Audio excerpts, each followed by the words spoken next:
La cerise sur le gâteau, c'est évidemment Sadio. Sadio, le joueur le meilleur de la CAN, à nouveau, comme au Cameroun il y a 4 ans, l'homme qui a dit à ses coéquipiers qu'il ne fallait pas quitter le terrain, bien conseillé par ses anciens peut-être un petit peu envahissants, El Hadji Diouf, Mamadou Niang. Après un pénalty donc accordé au Maroc en toute fin de temps réglementaire, Sadio Mané qui était en direct sur RFI après la rencontre au micro de Thomas de Saint-Léger hier soir. Sadio Mané, bonsoir, félicitations. Quelle est votre émotion là, après avoir soulevé ce trophée, ce deuxième pour vous, avec le maillot du Sénégal? Avant tout, d'abord, c'est un grand jour, parce que voilà, ça n'a pas été facile du début jusqu'à la fin. Mais bon, je pense qu'on est resté optimiste. On a joué notre football depuis le début du tournoi jusqu'à la fin. Et au final, on a été récompensé. Donc, tant mieux pour nous, on est tous heureux. Et aussi, je voulais juste dire merci au peuple sénégalais. Ce scénario, finalement, il vous a pas un petit peu galvanisé? Cette interruption, l'arrêt d'Edouard Mendy, et derrière, vous revenez comme des lions? Oui, je pense que Edou, vous le savez, c'est un grand gardien, on compte sur lui. Il y a ces choses qui arrivent parfois qui sont incontrôlables. Mais au final, je pense qu'on est sorti, on a joué et on a été récompensé. C'était un peu confus à la sortie du terrain. C'est Papio qui vous demande de quitter le terrain. Vous restez, vous dites aux coéquipiers de reprendre le jeu. Racontez-nous un peu comment ça s'est passé. Nous, on était loin, on a du mal à comprendre. Après, je pense que l'action était passée vite parce qu'il y avait le coach, il y a aussi les joueurs. Vous savez, ça se comprend. Tout le monde voulait rentrer dans les vestiaires. Et j'ai même vu qu'il y a beaucoup de joueurs la moitié était rentrée dans les vestiaires. Donc moi, personnellement, il y avait Claude Leroy à côté de moi, Mamadou Niang et Azou Diouf. Je les ai demandé leur idée. Est-ce que c'est quoi l'idéal? Ils m'ont demandé Sadio, il faut aller jouer comme des hommes. Je pense que c'est ce que j'ai fait. Après, je suis allé voir les joueurs. Je dis non, il faut retourner sur le terrain. Appelez, on va jouer comme des hommes. Allez, venez, c'est le top. En plus, le titre de meilleur joueur du tournoi, franchement, on ne pouvait pas rêver mieux. Ouais, honnêtement, non, je ne peux pas espérer mieux. Je suis tellement content et voilà, tant mieux pour moi. Et puis c'est le travail acharné de tout le monde, donc tant mieux. Je remercie tout le peuple sénégalais, mes coéquipiers bien sûr. Sans eux, je ne pourrais pas arriver, donc je suis content. Merci Sadio, félicitations. Les mots de Sadio Mané, on a quelques frissons à les entendre. Le joueur, mais aussi l'homme, la légende est totale depuis quelques heures. Vous avez raison Hugo, un homme qui peut être très facétieux, qui est très blagueur. Il m'a joué un tour il y a 2 ans de ça, juste avant que le Sénégal joue contre le Brésil et batte d'ailleurs le Brésil à Alvalade lors d'un match amical qui est resté célèbre. Il n'y avait pas que qui avait gagné, il y a aussi le Maroc qui avait battu le Brésil dans cette période. Bref, et ouais, il est facétieux, il est surtout porté par tellement d'humilité, quoi. Et c'est ça qui est impressionnant. Par un parcours qu'on a maintes fois raconté. Ouais. Il vient pas de nulle part, mais Il vient de Bambali. Et il a parcouru, effectivement, il a dû passer parvenu à travers des épreuves qu'on a du mal à imaginer au sommet du football africain.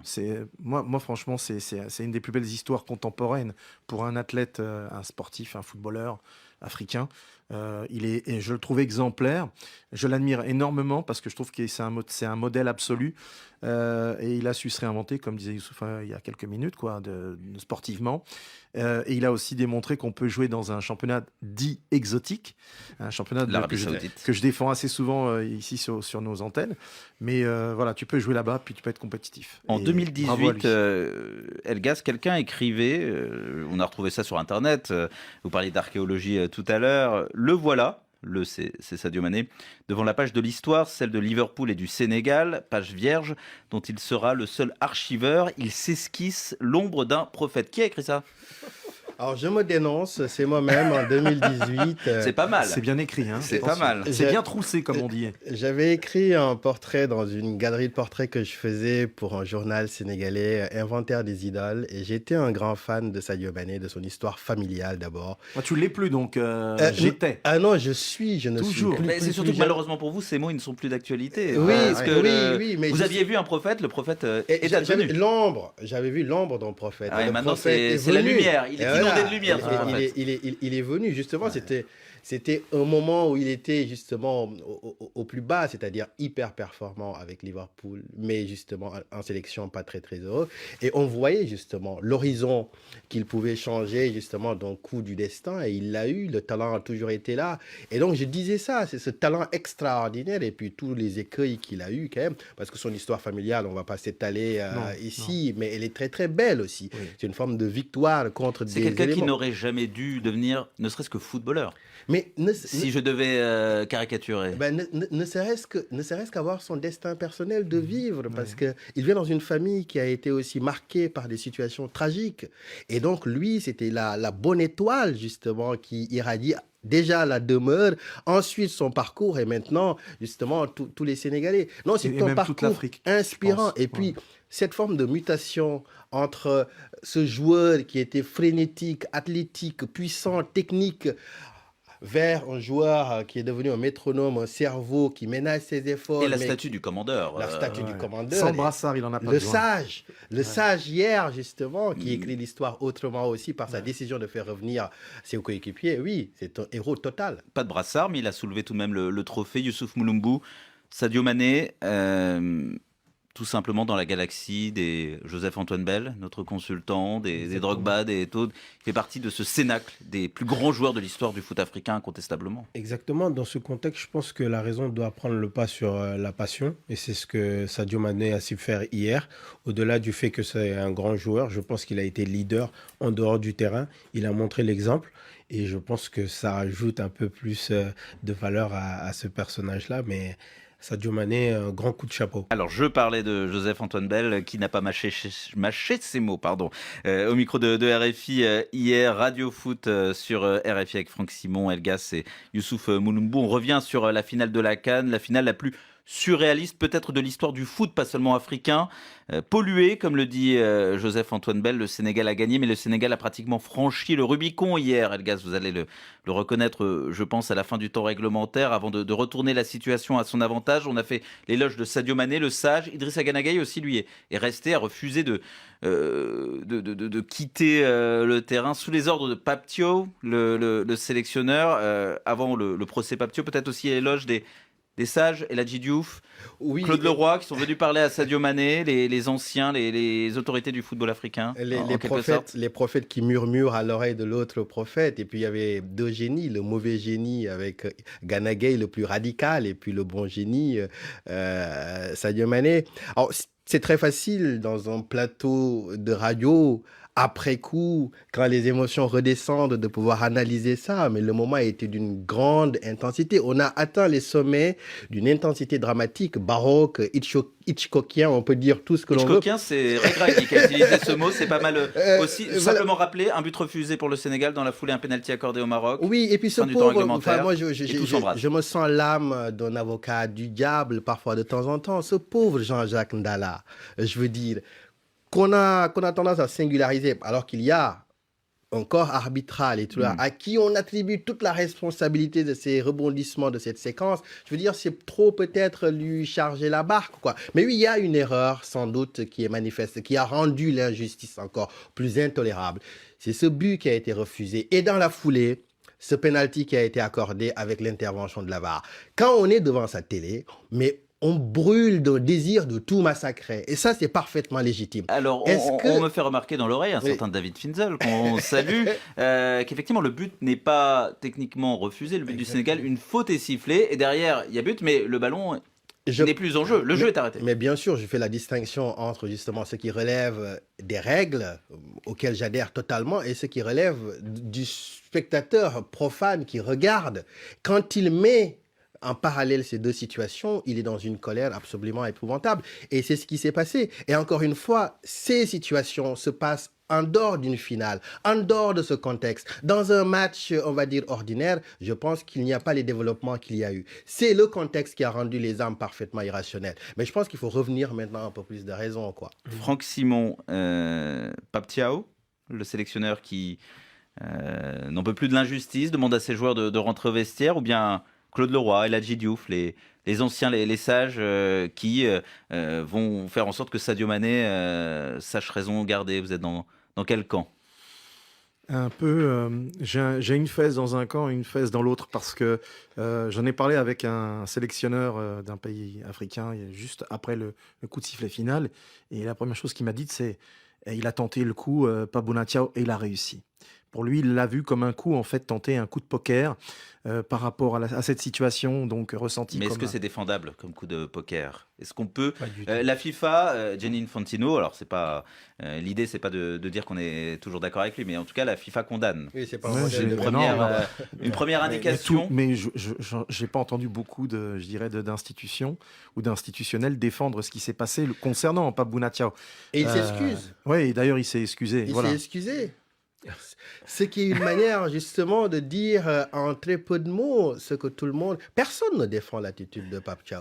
Il y a des gens sur les réseaux sociaux qui sont un peu des cavaliers, un peu de la radicalité, qui veulent parfois un peu du sang, de la castagne, ainsi de suite. Il a failli- Mais là- Est-ce que c'est pas son rôle à lui d'incarner une forme de sagesse? De sagesse. Et si on donnait la parole au capitaine congolais, Moi, je la me voix de mets- la sagesse? Je me mets Youssouf un peu à Mouloumou. la place des Marocains et c'est le dommage collatéral parce que je pense que cette équipe du Maroc a subi un peu tous ces événements et elle n'avait rien demandé. Très C'était un certainement, pénalty qui était sifflé Ouais. et donc il fallait le tirer. Tout à fait. Et je pense Qui que est sifflé et qui peut siffler. il peut siffler. Voilà, il peut Il y siffler avait parce une qu'il réelle faute. n'y a pas eu un coup de vent qui a fait tomber Exactement. ce garçon. Donc, Voilà, attendez, parce que Youssouf Mouloumou, si on résume, d'une certaine manière, rien ne peut justifier alors l'attitude des Non, Sénégalais. non, forcément pas. Et c'est pour ça justement que je pense que Gianni Infantino en a parlé et que le coach sénégalais va être sanctionné.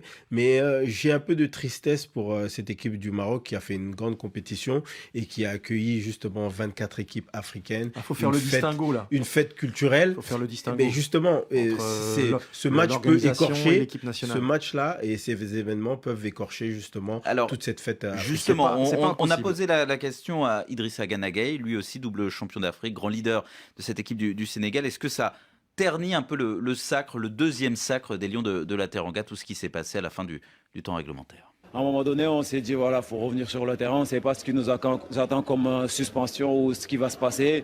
Moi, personnellement, je ne suis pas rentré, je suis resté sur le terrain, donc je ne sais pas ce qui s'est passé à l'intérieur. Mais à un moment, le coach, il me dit, on rentre. Je lui dis, mais coach, on ne sait pas ce qui va se passer, peut-être qu'il va rater. Du coup, il rigole, on rigole un peu et l'ambiance est détendue et on est revenu. Voilà. Et...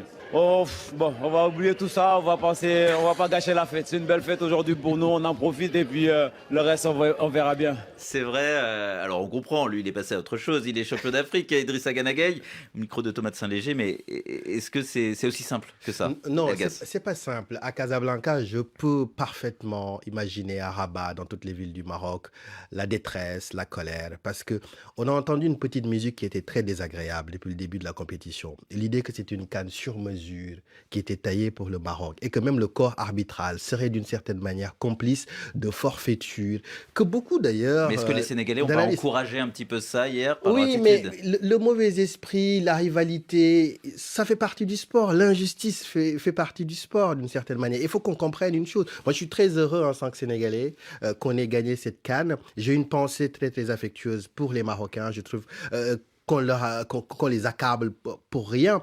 Mais il faut qu'on sache une chose. L'injustice au sport ne donne droit à aucun privilège. Il donne juste droit à la justice. Et donc, quitter un terrain, je veux dire, il faut le dire de façon froide et lucide, ça ne se fait pas.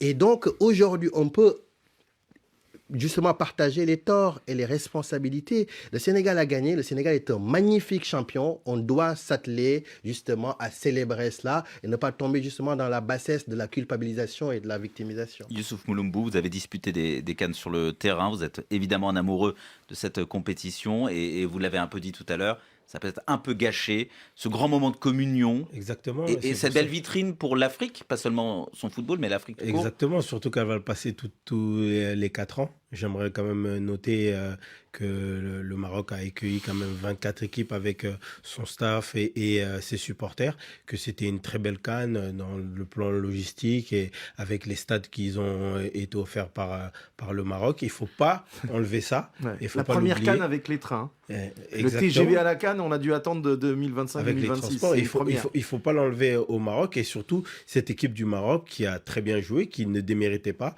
Ça pouvait aller des deux côtés, mais le sport veut qu'il n'y ait qu'un seul gagnant. Franck Simon, est-ce que ça a été une mauvaise publicité, peut-être la la plus mauvaise publicité possible pour la CAN. On n'a jamais vu ça dans l'histoire des finales, des grandes finales, en tout cas dans l'histoire récente du football. Je vais être tout à fait honnête avec vous, j'ai été extrêmement choqué. J'étais au bord des larmes quand j'ai vu en fait Pape Bouna Thiaw dire à ses joueurs, allez, il leur a fait signe comme ça, allez, on rentre. Je me suis dit, mon Dieu, on est en train de nous casser ce qu'on aime le plus, cette Coupe d'Afrique des Nations, quoi. Et je me disais que voilà, il pouvait y arriver sans ça.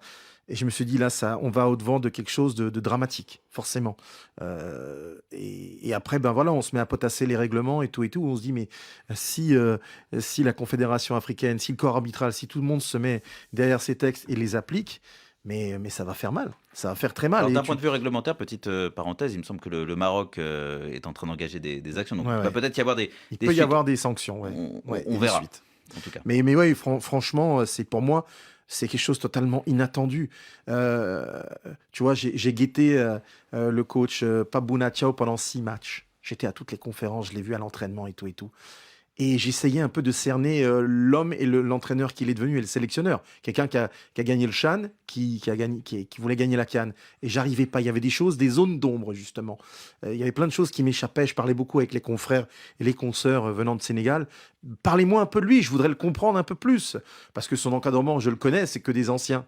Ce sont que des anciens. Lamine Diatta, Tony Silva, etc. Mais lui, j'arrivais pas. Il y avait des trucs qui m'échappaient. Et jusqu'à ce moment-là, et je me suis dit, l'homme que j'avais face à moi, quand j'ai essayé de lui parler de choses dramatiques sur le Soudan, et il voulait pas me répondre, il voulait pas entrer là-dedans. Mais là, je l'ai vu faire un truc que je n'attendais pas. On me disait, il veut pas parler, il reste derrière cette frontière invisible. Mais là, il a franchi allègrement le Rubicon hier. Oui, mais je pense qu'il ne faut pas surinterpréter ou suranalyser. Il y a un moment où il y a un lâchage total des nerfs. Il y a quelque chose de parfaitement irrationnel et humain qui est incontrôlable. Moi, ce qui m'a peiné profondément, c'est un ensemble de commentaires très culturalistes qu'on a entendus pendant cette CAN. À chaque fois qu'il y avait une forme de défaillance du corps arbitral, il y avait la suspicion et des phrases toutes faites. Ah, ça, c'est l'Afrique. C'est l'image qu'on veut envoyer de l'Afrique. Et la corruption, cela, on associe propagande d'une grande malveillance qui est négative et qui est d'ailleurs orchestrée par les Africains eux-mêmes. C'est ce que je ne comprends pas et c'est ce qui m'a particulièrement choqué.